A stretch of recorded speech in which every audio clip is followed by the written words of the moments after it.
están? Muy buenas noches. Una vez más, aquí en el espacio de Razón y Fe, auspiciado por la carrera de liderazgo pastoral de la Universidad Udabol. Damos la bienvenida a todos aquellos que se van a empezar a conectar, a toda la comunidad universitaria de la carrera de liderazgo pastoral, a todos aquellos que nos siguen sábado tras sábado. Gracias por todo el apoyo y por su fidelidad en cada uno de estos programas. Y como ustedes saben, hemos estado haciendo una gran serie de distintas teologías, ¿no? Y en el transcurso de este proceso han surgido algunas preguntas. Y hoy día vamos a responder una de ellas.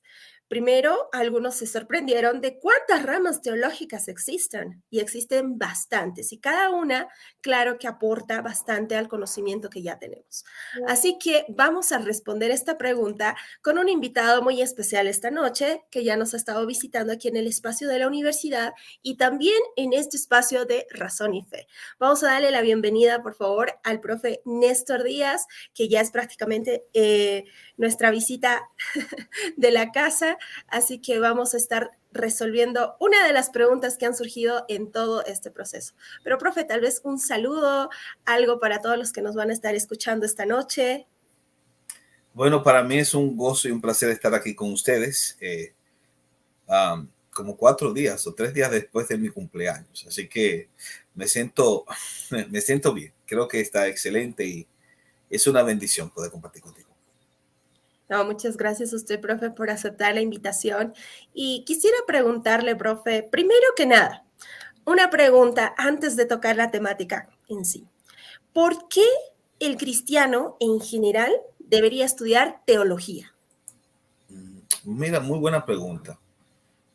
Porque la teología no solo es un patrimonio para la academia, sino también para el mundo. Y no solo lo es por su trayectoria histórica, sino por el contenido de su mensaje.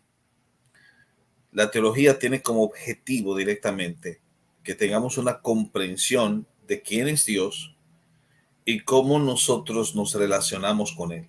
Así que es necesario, es importante, porque todo el mundo tiene ideas sobre Dios. Lo que realmente vale si son ideas correctas.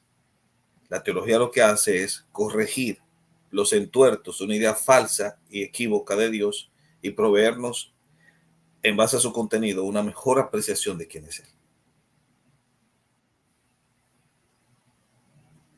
Muchas gracias, profe.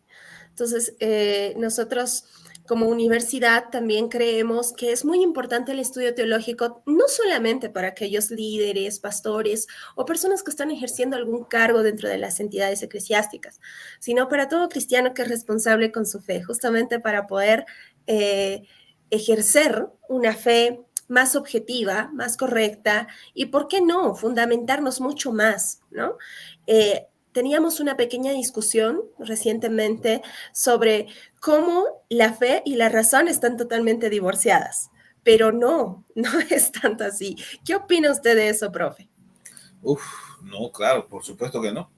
De hecho, la fe y la razón están hermanadas en un mismo destino. ¿Por qué? Porque como la fe es el lenguaje del mundo metafísico, por decirlo así, es decir, es el lenguaje del mundo de la revelación. La revelación, para poder ser entendida en el mundo natural, tiene que ser expresada en un lenguaje razonable. Así que la razón entiende a la fe y la fe se explica por la razón. De hecho, la definición clásica de fe que encontramos en el autor de Hebreos 11:1 es, pues, la fe, la certeza de lo que se espera, la convicción de lo que no se ve. Utiliza para definir a la fe 2 categorías racionales, que son certeza y convicción. Por lo tanto, la fe se define con la razón. La razón es en sí mismo un tipo de fe, porque en la epistemología de Agustín hay 3 tipos de razones, y de esas 3, la razón superior es la razón del conocimiento revelado, es decir, es la fe. La fe es un tipo de conocimiento, porque dice conocer como fui conocido, ¿verdad? O sea, la fe apela a un tipo de conocimiento. Conocerán a Dios, o que te conozcan a ti, el único Dios verdadero. Y ese tipo de conocimiento, que muchas veces implica también conocimiento de relación, es la base sobre la cual descansa toda nuestra fe. Por eso, en el gran mandamiento, no solamente se nos dice que amemos al Señor con toda el alma, sino con toda la mente. La razón se sujeta en este caso al gran Dios para de esa manera poder abocarse en una comprensión y en una contemplación del misterio que la fe revela. Así que la fe se expresa a través de la razón y la razón comprende a la fe. Muy bien, muchas gracias, profe. Espero que la respuesta, y es interesante porque esa es la conclusión que habíamos llegado con algunos jóvenes de la congregación, así que esta respuesta ya está confirmada para todos aquellos de la congre que nos van a estar siguiendo y para todos los que nos están acompañando de la comunidad universitaria, por si alguna vez les han salido con que la letra mata y el espíritu vivifica. Así que vamos a ir tocando estos temas, pero como hemos dicho, hemos tocado varias ramas este tiempo, profe, y en medio de esas ramas han ido surgiendo preguntas, ¿no? Entonces, queremos responder una de esas, que es, ¿por qué deberíamos conocer las ramas teológicas? Porque si nosotros tenemos una comprensión clara de qué es teología, debemos conocer cuáles son sus categorías. Y entender la categorización teológica no solamente te ayuda en el ejercicio del quehacer teológico, sino que también te permite identificar lo que sería un modelo teológico inadecuado, un modelo teológico que se debe enfrentar. La categorización de las teologías nos permite no solamente aprovecharlas metodológicamente, no solo nos permite aprovecharlas objetivamente, sino también desde la lectura del teólogo. Y cuando nosotros lo analizamos de ese modo, podríamos identificar las teologías que son válidas de las que no lo son. Por eso es importante estudiarlas. Muchas gracias, profe. Y aquí también hay una pregunta.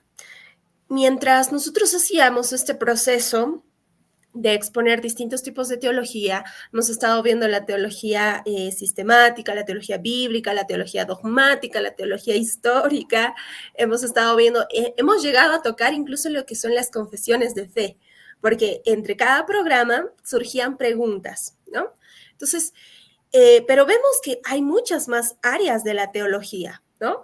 Algunas veces incluso los hermanos se preguntan, hermanos, profesor, ¿hay una teología que es la teología de la liberación? Hay una teología que es la teología arqueológica. Hay una teología que es, wow, entonces empiezan a aparecer más ramas de las que nos imaginábamos que existían. ¿Qué podríamos decir, profe? ¿Habría algunas ramas tal vez más importantes? ¿Habría algunas ramas centrales de las cuales derivan otras? ¿Cómo se podría tocar todo este mundo de las ramas de la teología? No, hay que hacerlo por categorizaciones. Es decir, cuando yo voy a categorizar la teología, tengo que tener en cuenta cuál es el criterio de categorización. Por ejemplo, si yo voy a hacer una categorización en base a un criterio objetivo, es decir, enfocado en el objeto, obviamente que la cantidad de teologías se reduce, puesto que si me enfoco en el objeto, me voy a enfocar entonces en el tópico de contenido. Ahí entonces va a aparecer la bibliología, la cristología, la soteriología, la neumatología, la escatología, la eclesiología, etc. Si yo lo hago desde el objeto, entonces lo que voy a tener es un grueso compendio de teología sistemática. Eso es. Ahora, si yo lo hago desde el método, bueno, se te reducen solamente a 5: la exegética, la histórica, la dogmática, la bíblica, la sistemática. Si yo me enfoco en el método. Si yo me enfoco en la teología o sea, en la historia, bueno, ahí me va a aparecer la patrística, la reformada, la puritana, etc. Pero si lo hago desde la lectura,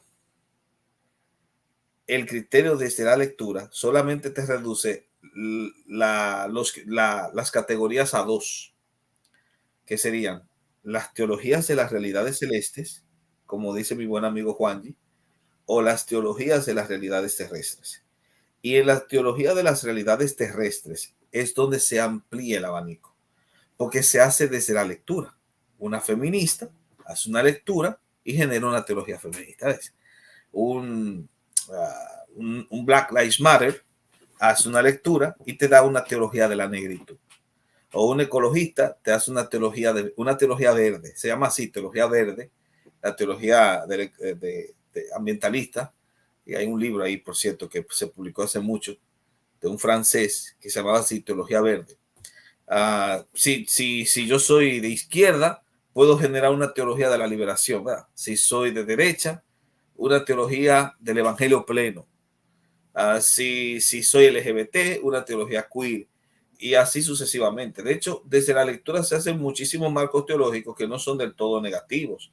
Por ejemplo, yo puedo hacer una teología de la tecnología, o puedo hacer una teología de la música, o puedo hacer una teología del arte, que es lo que hacía Francis Schaeffer y Ruckmayer en la Brie. O puedo hacer una teología de la matemática, como intentó Leibniz en un momento. O sea, desde la lectura tú puedes hacer un sinnúmero de teologías, como tú no te imaginas, un sinnúmero enorme de teologías. Profe, y este punto que usted me toca, ¿no implicaría un peligro de interpretación bíblica? Claro que sí, por supuesto. ¿Por qué? Porque el paradigma hermenéutico que se maneja justamente en estas teologías inminentes, que son las de las realidades terrestres, es el de una hermenéutica contextualizada. Contextualizar la hermenéutica a la lectura que le estoy haciendo. Es decir, para yo hacer que mi teología queer calza, tengo que tomar el texto bíblico y hacerlo calzar con mi planteamiento ideológico. Entonces allí ya no hay una intenso autoris, que es lo correcto, pero tampoco hay un intenso lectoris, sino que lo que hay es un paradigma peor, que alguien ha catalogado, no sé si fue, creo que fue el mismo Juanji que lo catalogó como la muerte del autor. Y sí, es verdad, se mata al autor para poder imponerme como el autor. Es decir, no es simplemente que yo como lector estoy interpretando el texto a mi manera, no, sino que yo me estoy colocando como si fuese el autor. Aunque sea de forma indirecta, la dinámica de ese ejercicio hermenéutico es esa. Porque yo estoy tomando al autor, lo estoy situando en mi contexto, lo saqué de su contexto, lo coloqué en el mío y estoy pensando que el autor piensa como yo y que va a tratar los temas que a mí me competen como yo los estoy experimentando in situ. Entonces, esa teología o esa hermenéutica contextualizada es peligrosa porque lamentablemente descontextualiza el texto bíblico y te lo coloca justamente en el contexto actual. Es decir, pierde esa relación entre lo que es la implicación y la aplicación. Pues la aplicación es traer el texto a nuestro contexto, pero sin olvidarnos de su contexto. La implicación es mantener el texto en el contexto y luego entonces yo puedo hacer aplicaciones a mi contexto. Pero yo entiendo que son aplicaciones, pero no convierto la aplicación en implicación, que ahí está el peligro. Sí, definitivamente. Entonces, creo que algo que tendríamos que aprovechar en marcar muy bien en este momento, profe, es cómo podríamos identificar las ramas de una teología sana, por así decirlo. Bueno, otra vez, si yo me enfoco en la categoría, ya podría yo distinguir buenos estilos teológicos, pero como estamos enfocados en este criterio desde la lectura, como yo, desde las teologías inminentes, porque están las teologías inmanentes, que son las de las realidades celestes, y eso es otra cosa, pero desde las teologías inminentes, que es donde se da más este fenómeno de la hermenéutica contextualizada, bueno, yo podría identificar si una teología es inadecuada o no en base a si violenta el contexto, si violenta el contexto del texto donde se está enmarcando la justificación del ideario. No todas las teologías inminentes aplican una hermenéutica contextualizada en ese sentido. Por ejemplo, si yo hiciese una teología de la música, yo lo podría hacer con los textos sin descontextualizarlos. yo podría hacer una teología de la tecnología con los textos sin descontextualizarlos.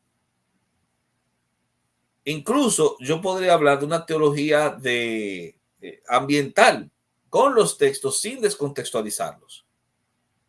Pero cuando yo comienzo a descontextualizar los pasajes y a leerlos en clave ideológica, es decir, colocarme los lentes del marxismo y así leer la Biblia, o los lentes del feminismo y así leer la Biblia, o los lentes queer y así leer la Biblia, bueno, ahí yo me estoy dando cuenta que el paradigma es oprobioso. No solo eso, también cuando la moral del que propone o que defiende el sistema teológico, recordemos que todo sistema teológico tiene una base ética. Si la base ética de ese sistema teológico es contradictoria con los valores del texto en general, también yo debo decir que es oprobiosa y repudiable. Claro, porque de hecho las últimas teologías que usted mencionaba son como una tendencia en nuestra actualidad por los mismos movimientos sociales que vemos en la actualidad. Hay una gran expositora en México justamente de la teología feminista. Y cuando uno hace una lectura de la Biblia, y realmente es una contradicción terrible lo que ella comete. También tenemos lo que es la teología queer, que uno a veces se sorprende cómo es que el progresismo ha logrado llegar a tocar incluso las ramas teológicas dentro de la iglesia, porque donde se da mayormente es dentro de la iglesia, no fuera. Afuera no vamos a encontrar tantos teólogos que estén interesados en sustentar, por así decirlo, y valga la redundancia, teológicamente sus posturas, ¿no? Van a venir de adentro muchas veces, ¿no? Entonces, aparte de esto, profe, que ya tenemos una base más o menos como identificar una rama teológica sana, por así decirlo, ¿de cuáles podríamos hablar en cuanto a las teologías que deberíamos estudiar como cristianos? Desde el paradigma de la lectura, ¿verdad? Sí. Todas las teologías inmanentes deben ser estudiadas por los creyentes.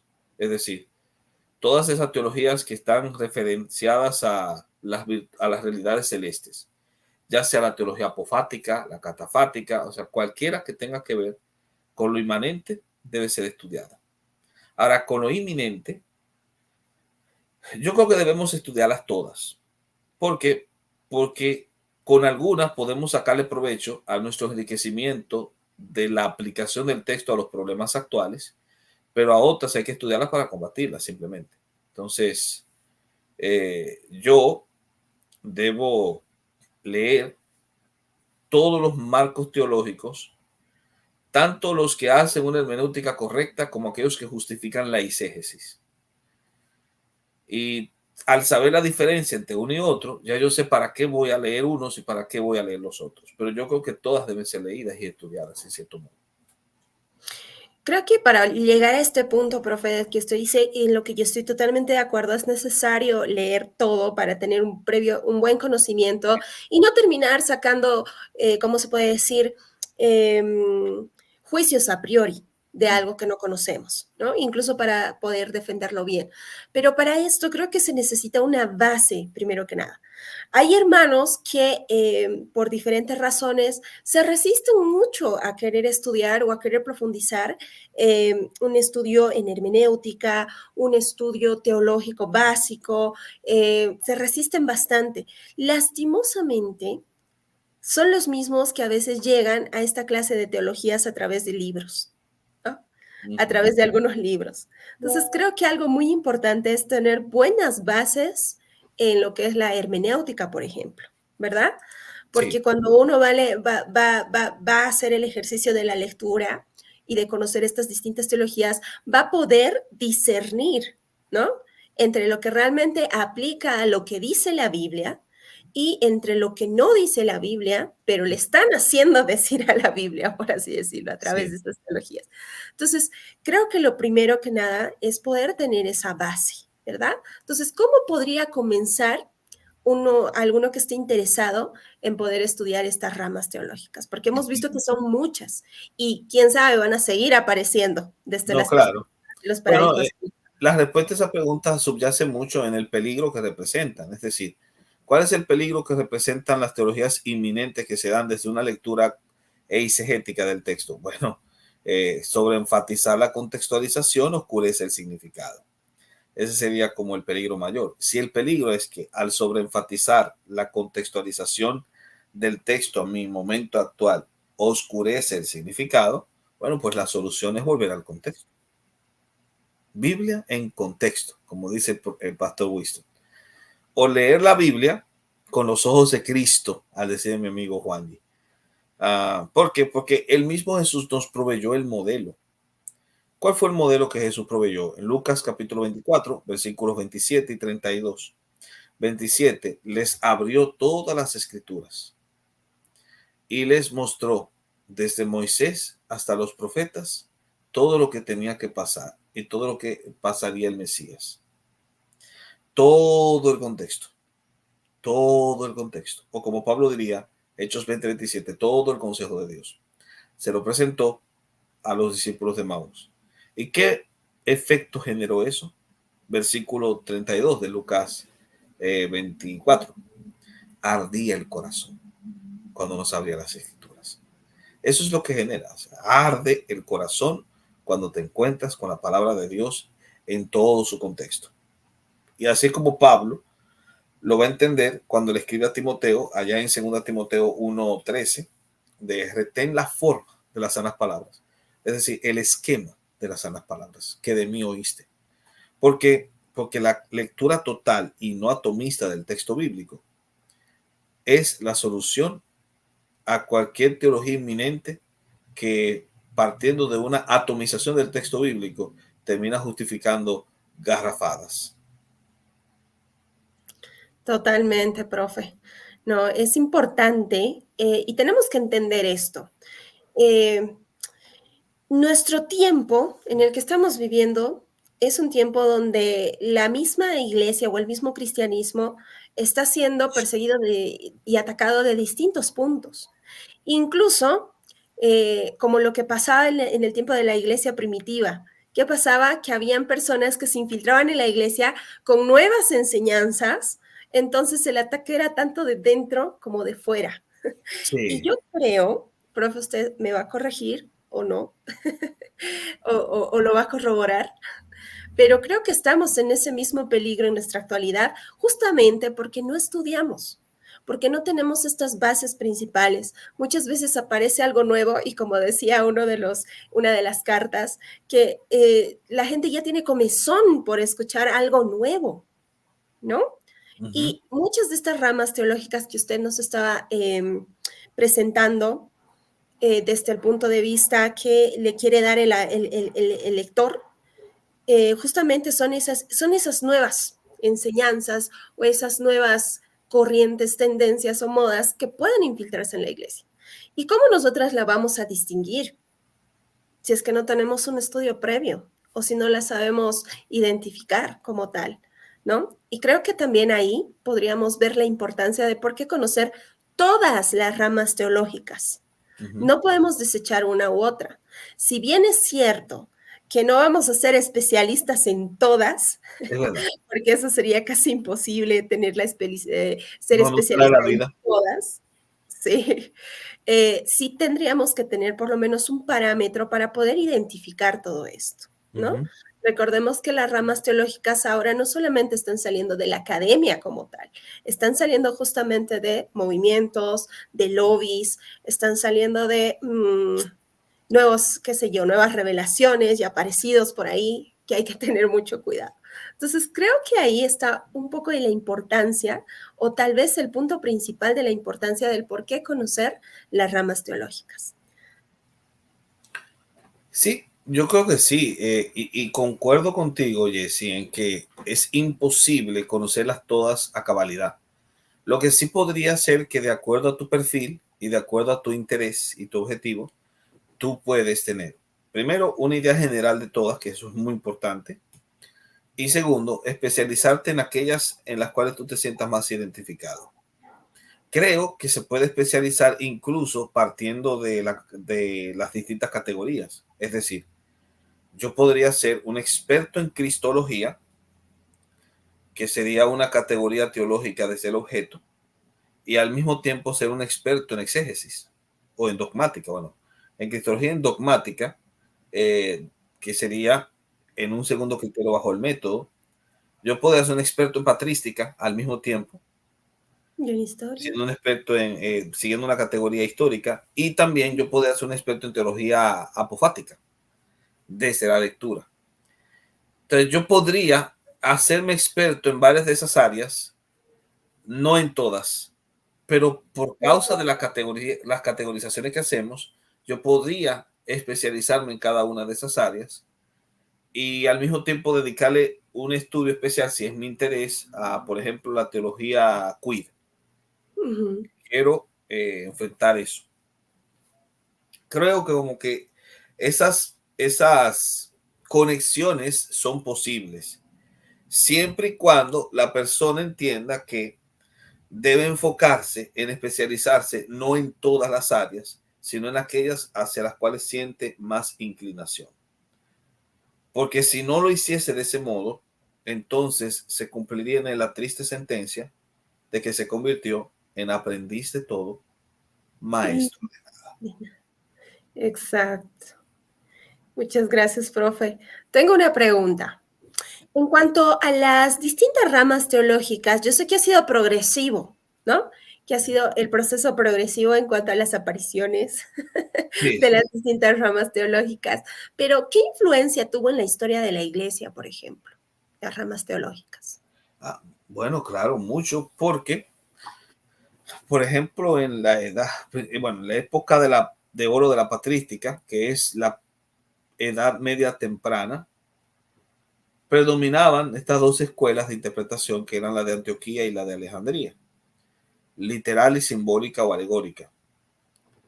Entonces, el desarrollo del estudio literal del texto favoreció la aparición de la teología exegética y el perfeccionamiento de la exégesis bíblica hizo, sin duda alguna, que se tuviese una mejor comprensión del trasfondo del texto.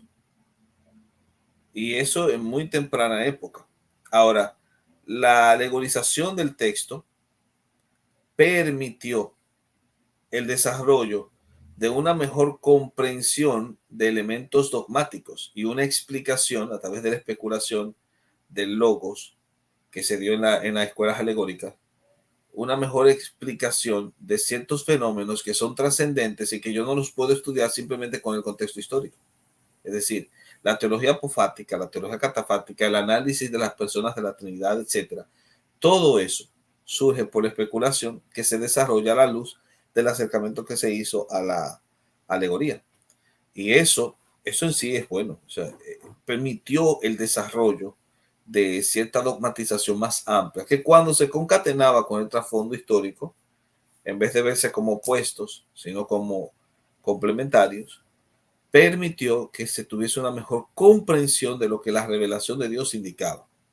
Y así, obviamente, han sido de mucha bendición en ese caso. O sea, el desarrollo del trasfondo histórico, el desarrollo del exégesis, el desarrollo de la comprensión dogmática, las conexiones con los pasajes bíblicos, todo eso ha sido parte de ese enriquecimiento que se tuvo en ese haber. Y con la llegada de la escolástica, entonces aparece la sistematización teológica. Entonces, esas teologías sistemáticas, como le llamamos hoy, que son un regalo del escolasticismo, y el escolasticismo en la reforma, esa idea de sistematización del pensamiento en la reforma fue la matriz de donde nacieron las confesiones de fe y los catecismos. Entonces, claro que ha sido muy importante en la historia de la iglesia, sin duda alguna. Así es, profe. ¿Y cuál sería el impacto en la actualidad?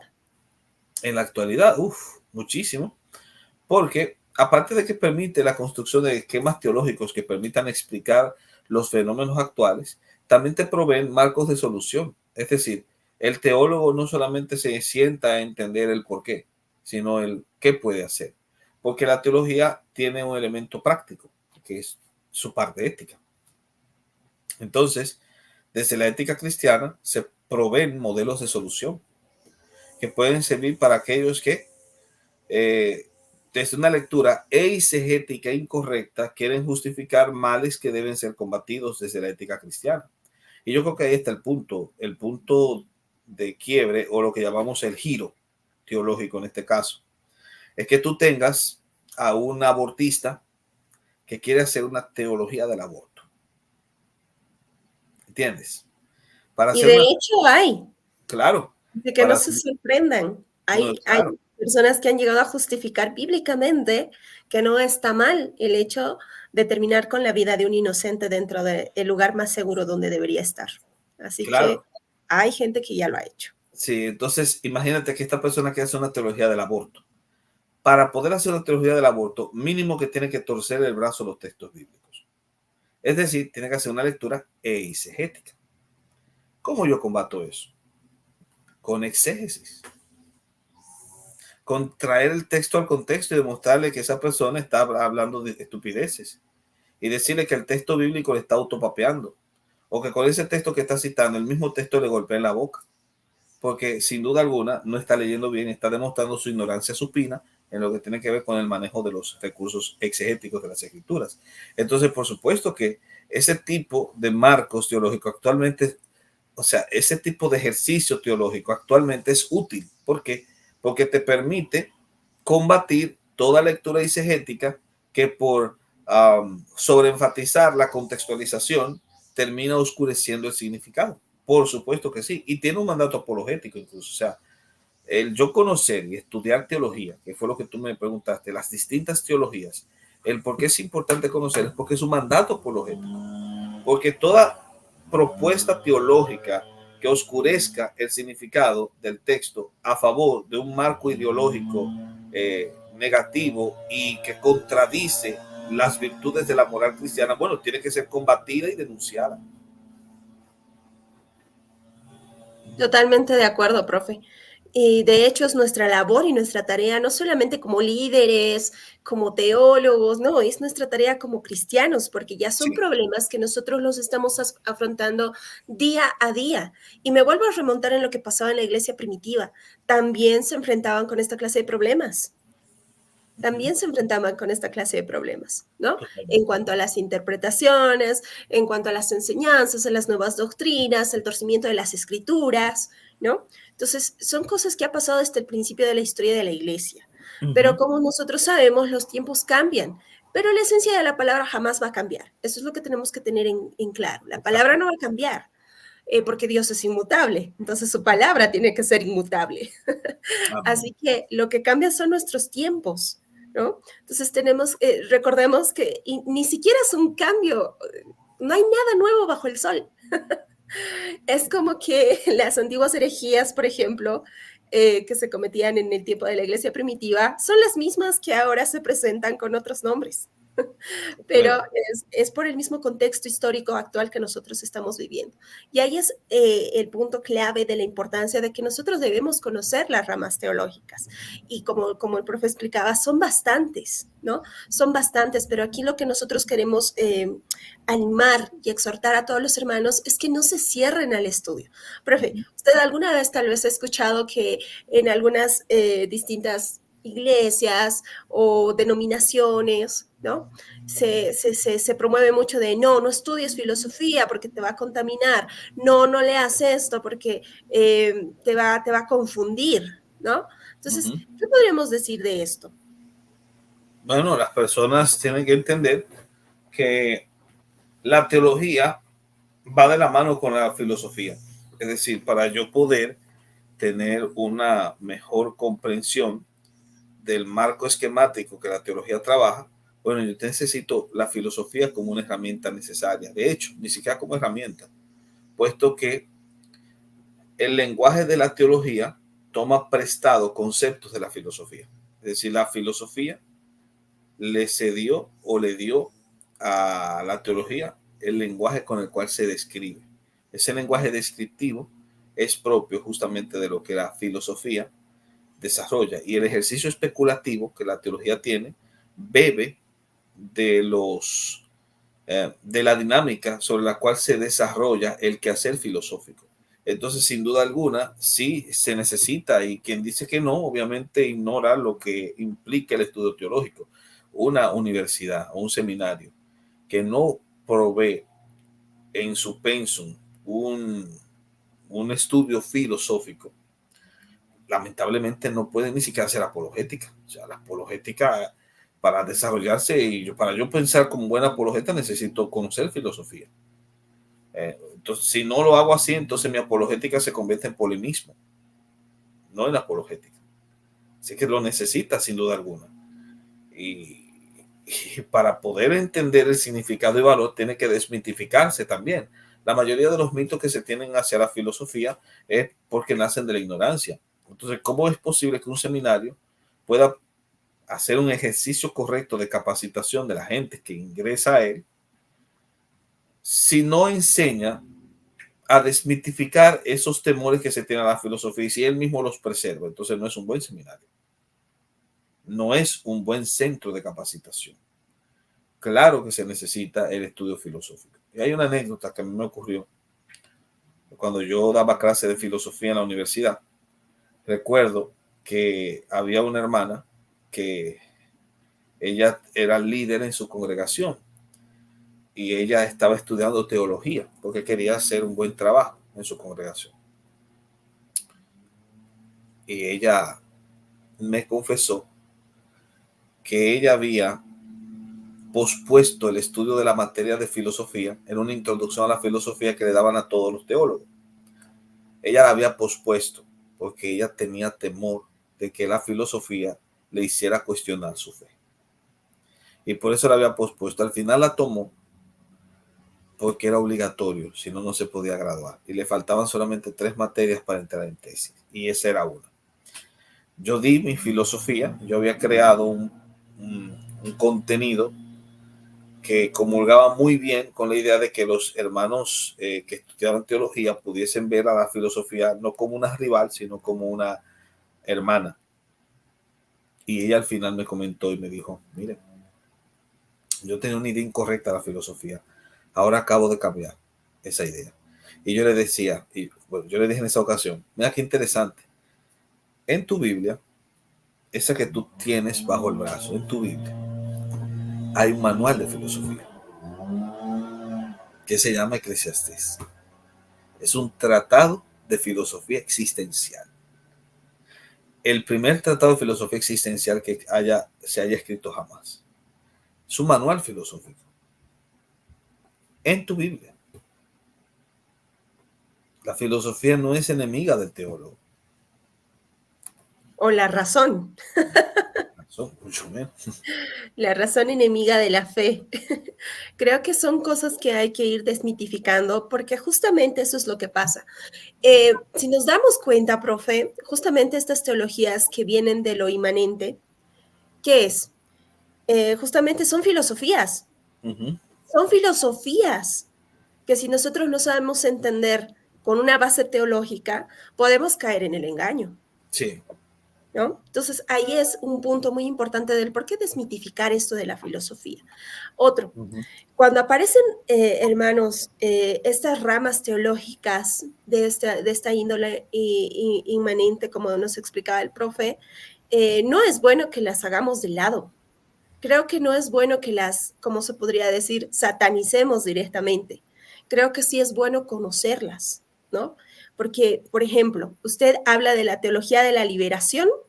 Uy, y en muchos seminarios o muchos hermanos, muchos cristianos tienen incluso un sentimiento anticatólico, lo relacionan directamente y dicen, no, no debemos estudiar esa rama. Entonces, empiezan a aparecer ramas de esa índole, profe, donde los cristianos, no sé si es temor o simplemente rechazo, por el cual los hacen muchas veces de lado cuando es importante el estudio, ¿no? Incluso para poder tener una correcta información y, si tú quieres, para que puedas tener una buena respuesta hacia esa postura. Sí, totalmente de acuerdo, estoy contigo en ese sentido. Totalmente de acuerdo. Entonces, ¿qué les podríamos decir a los hermanos ya para animarles a que puedan abrirse un poquito más a si tienen el tiempo, el interés y si han estado tal vez con un poco de miedo? Porque como le digo, hay lugares donde sí realmente se piensa que estas cosas pueden ser de tropiezo. Yo pienso, profe, que tal vez estas ramas teológicas o estas filosofías o el estudio en sí de la filosofía podría ser de tropiezo para alguien que no está fundamentado, ¿no? Sí, Pero cuando uno está fundamentado, creo que no debería tener miedo a nada. eso es verdad. Cuando uno está fundamentado en la roca, ¿verdad? Cuando uno está fundamentado, ya entiende las cosas desde un panorama diferente. Entonces, ¿qué le podríamos decir a esos hermanos que están incurriendo en el estudio y cómo animarlos a que no se conformen con un estudio básico, sino que vean la necesidad de que hay, de que se necesita en este tiempo poder abordar más allá de lo que a veces nosotros creemos que se debería abordar? Mira, esa pregunta que tú me has hecho me recuerda una carta, déjame ver si la puedo encontrar, una carta que Bonhoeffer, el pastor Bonhoeffer, le escribió a sus estudiantes, carta al estudiante de teología de parte del profesor Dietrich Bonhoeffer, que tú sabes que fue un gran erudito de la neoortodoxia y desarrolló prácticamente un modelo ético, la famosa ética del seguimiento, que decía que había que eh, entender que habían 4 esferas relacionales para el creyente. Con Dios, tenía la primera esfera, a quien debía rendirse. Con el prójimo, con quien debía ser altruista. Con la comunidad, a la que debía apoyar. Y con el Estado, al que debía confrontar. Y que si no lo hacía, entonces pesaría sobre la triste sentencia de que la iglesia cayó cuando debió haber gritado. Y tú sabes que Bonhoeffer se opuso al nacionalsocialismo alemán. Bueno, Bonhoeffer escribió una carta dando consejos al estudiante de teología.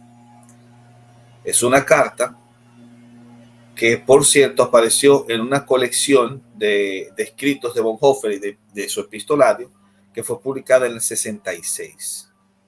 Bueno, en esa carta, entre muchas cosas, el profesor Bonhoeffer llega a decir algo que es increíble. Dice, el joven estudiante de teología ha de intentar ser teólogo en este sentido. ¿En cuál sentido? En el sentido de que la única vocación a la teología será el que ésta le haya captado y no le deje, con tal que quien le haya captado sea verdaderamente la causa de la teología. ¿Cuál? La disposición para reflexionar sobre la palabra y la voluntad de Dios para aprenderla y llevarla a la práctica.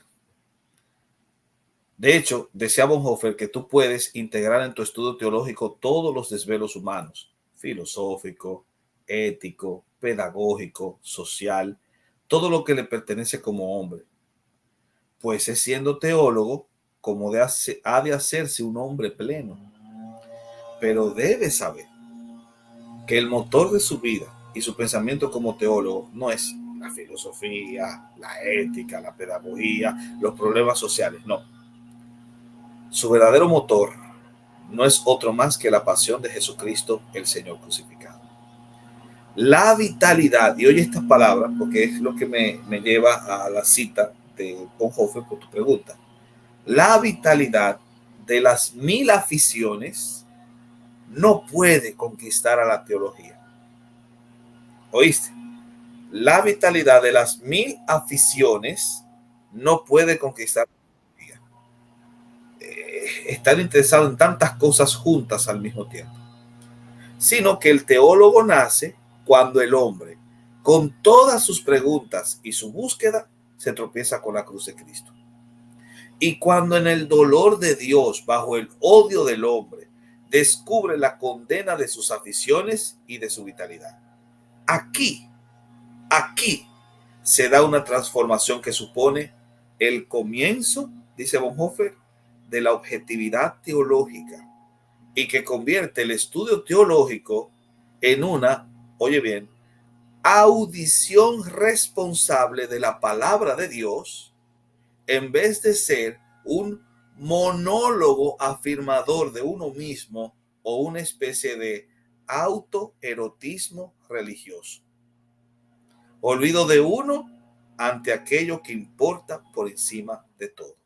En ese sentido, el joven estudiante ha de intentar ser teólogo o colgar los libros cuanto antes. Estas son las palabras de Bonhoeffer. La idea es la siguiente. Sí, yo puedo capacitarme en cualquiera de estas teologías que hemos mencionado, pero antes recordar cuál es el motor. Así La es. pasión de Jesús y la pasión por la palabra de Dios. Se Amén. forma el hermano, el joven, la joven, en la palabra de Dios, en sustentarse sobre las sagradas escrituras y dejar que todas sus aficiones sean vencidas por la realidad magnánima de un Salvador que fue crucificado por tus pecados. Y después de tener eso en cuenta y afianzarte en esta relación íntima con el Señor de la teología, entonces sí, abócate en todo lo demás, filosofía, política, sociedad, Así etc. es. Abócate en todo lo demás. Pero en ese sentido, en el primer sentido, en el sentido de una entrega personal al Señor de la teología y en conocer profundamente lo que su palabra dice, en ese sentido el joven ha de ser teólogo, o si no que cuelgue los libros. Wow. Muy profundo lo que dice, profe, lo que dice este autor. De verdad que de ahí es donde parte el hecho de que muchos piensan que la teología te va a llenar la cabeza y te va a vaciar el espíritu, Ujú. pero no debería ser así. Creo que una teología sana lo que te lleva más bien es a profundizar más en tu relación con Dios, entender las cosas de una manera tan clara que solo te queda rendirte ante toda la grandeza que vas a encontrar a través de ese estudio profundo. Es Amén. imposible no poder estudiar la palabra en su profundidad, encontrar las verdades que te revela y no rendirte y quebrarte. Y la teología te ayuda a hacer eso cuando tu corazón justamente está dispuesto primeramente a la entrega completa al Señor. Entonces, es en un engaño que se ha caído lastimosamente en este tiempo, pero yo he visto y he vivido todo lo contrario a eso. Realmente, incluso cuando alguna vez nos tocó hacer un exégesis desde el griego, era imposible no terminar llorando cuando encontrabas unas verdades tan profundas y ricas a través del contexto, a través de lo que dice la profundidad de la palabra. Es imposible no quebrarte, es imposible no rendirte ante esa grandeza cuando cada vez llegas más a la verdad, a reconocer tu realidad delante de quien se está revelando a través de la profundidad de la palabra. Así que creo que es algo que debemos desmitificar este tiempo. No, hermanos, la teología no te va a vaciar en tu espíritu. Eso sí. El problema no está en la teología, que creo que el problema está en nosotros. Depende con la intención con cuál nosotros estudiamos la teología. Amén. Así es, Así profe. mismo es. Sí, profe, quiero aprovechar para mandar saludos a todos aquellos que nos siguen, sobre todo a la comunidad universitaria de la carrera de liderazgo pastoral y como siempre los fieles nestoritos que siempre están con nosotros, la comunidad de nestoritos, la comunidad de razón y creencia, también gracias a todos los hermanos también de la Alianza Evangélica que siempre están apoyando este programa y bueno, gracias a eso nosotros estamos expandiendo y abriendo fronteras con este espacio de la universidad y agradecemos mucho su tiempo, profe, la dedicación que usted nos da y las enseñanzas que nos imparte. Por último, profe, unas palabras de ánimo para la comunidad universitaria que a veces digo a veces, pero la verdad es casi siempre, tal vez unas palabras de ánimo, porque muchas veces en la universidad siempre se les impulsa a tomar webinars, a tomar cursos, a seguir con los estudios que nosotros damos, incluso con los programas de los sábados, con hacer más investigación, y a veces los hermanos dicen, no, ya no podemos con tanto, y nosotros ya estamos entrando en la recta final del semestre, así que por favor le pediría unas palabras especiales para nuestra comunidad universitaria en ese sentido. Bueno, lo que yo les puedo decir a todos los estudiantes de teología que están acá es, se han embarcado en la mejor de todas las aventuras. Y toda aventura tiene sus desafíos y sus retos. Pueden descansar, pero recuérdense que esta es una preparación para toda la vida. El teólogo no concluye sus estudios, los continúa hasta la eternidad. porque se necesita una eternidad para poder conocer a un Dios eterno. Así que el estudio de la teología es una antesala para el cielo. Si eso te cansa, entonces mejor prefiere el infierno. Pero sin duda alguna creo que le puede sacar mucho provecho. Hay unas palabras, bueno, obviamente también otra vez cito a Bonhoeffer. Creo que esa carta de Bonhoeffer es muy buena en ese punto, porque te dice al final, y es muy interesante, que el teólogo debe capacitarse para hacer discernimiento de espíritus en todo punto y que sepa finalmente que allí donde la verdad del evangelio le lleve a criticar los errores, sigue siendo corresponsable e intercesor ante los hermanos que critican, pues también él vive solo del perdón y no de la razón o la mayor sabiduría que tenga. Yo creo que ese es un buen consejo que también podríamos insertar en esa idea para que ustedes, hermanos, hermanas que están estudiando, no solamente se enfoquen en seguir haciéndolo, sino el por qué lo hacen, para criticar a un mundo que necesita también ser sanado con el corazón del perdón de Cristo, que se descubre justamente en el aula del teólogo. Amén. Muchas gracias, profe. Y bueno, a todos los que están con nosotros y los que están en Bolivia, no se olviden que el profe va a estar visitándonos, va a estar en la ciudad de La Paz, vamos a estar teniendo actividades durante 3 días, ya prontito vamos a sacar la agenda oficial para los días que va a estar aquí el profe, que van a ser martes, miércoles y jueves, van a ser si no me equivoco, 16, 17 y 18 de julio va a estar aquí. De hecho, ya va a estar desde el lunes 15, probablemente tarde-noche, va a estar ya llegando a la ciudad de La Paz. Así que si alguno quiere compartir algo con el profe, puede escribirme, ¿sí? Claro. Y nos vamos a estar viendo pronto con el profe. No se olviden seguir el canal del Teólogo Responde, todas las redes. Así que y profe, sabemos que ha estado de cumpleaños hace unos días atrás, así que un abrazo muy fuerte de parte de la Universidad Udabol, de todo el cuerpo docente y por supuesto de la comunidad universitaria. Gracias por habernos acompañado esta noche, profe. Gracias a ti, Jessy, como siempre, y gracias a todos los hermanos y hermanas que nos vieron. Así es. Muchas gracias, profe, y a todos los que nos han acompañado hasta el final. Nos vemos el próximo sábado a las 9 de la noche con otro tema también muy interesante que no se lo pueden perder. Así que gracias por estar en este espacio de Razón y Fe. Bendiciones, hermanos. Amén.